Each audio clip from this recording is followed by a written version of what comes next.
Donc aujourd'hui, je vais essayer de faire la plus facile méthode de la division euclidienne d'un polynôme sur un polynôme x moins a. Donc je vais prendre le premier exemple. Le premier exemple, c'est ça. Donc je vais prendre px égale x à la puissance 3 moins 4x au carré plus x moins plus 5. Alors je vais le diviser sur x moins 3. Alors donc on va prendre le tableau suivant. Donc dans la première case, je vais mettre le coefficient de x à la puissance 3, c'est 1. Et le coefficient de x au carré, c'est moins 4. Le coefficient de x, c'est 1. Et après, c'est le dernier terme, c'est 5. On va diviser sur x moins a, donc je vais prendre le a qui est égal à 3. Dans la première case, on va mettre un 0. Et après, donc, je vais faire la somme de 1 plus 0, ça fait égal à 1. Et pour avoir cette case, il suffit de multiplier 1 par 3. Donc, on aura 1 fois 3 égale à 3.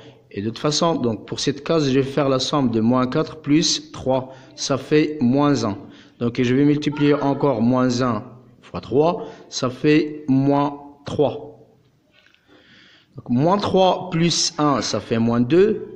Et donc, moins 2 fois 3, ça fait moins 6. Donc, si je fais la somme de 5 avec moins 6, j'aurai moins 1. Donc, ce chiffre-là, c'est le reste de la division euclidienne px sur x moins 3. Donc, alors, la conclusion, on peut écrire px égale x à la puissance 3, bien sûr, moins 4x au carré plus x plus 5. Donc, on peut la factoriser comme cette façon. Donc, c'est x moins 3, facteur de x. Alors là, on a le degré du polynôme, c'est 3. Donc, je vais réduire, donc je vais diminuer d'un degré. Ça va être x à la puissance 2. Et le coefficient que je vais mettre ici, c'est le premier coefficient, c'est 1. Plus, donc je vais mettre le coefficient qui est moins 1. Et ça, donc je vais mettre x. Et après, c'est le dernier chiffre, c'est moins 2. Mais là, il ne faut pas oublier le reste, c'est moins 1. Donc, il faut l'ajouter. Et ça, c'est normalement, c'est l'image du P3, qui est égale à moins 1. Donc, je vais prendre un deuxième exemple. Donc là, on a pris le premier exemple où le coefficient n'est pas nul. Et là, donc, je vais... De toute façon, le reste n'est pas nul. Je vais prendre le deuxième exemple. Donc, le deuxième exemple, c'est où la division euclidienne donc, admet une racine 4.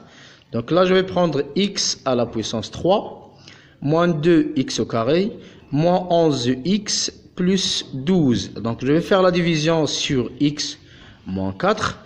Entre parenthèses, normalement, 4, c'est une racine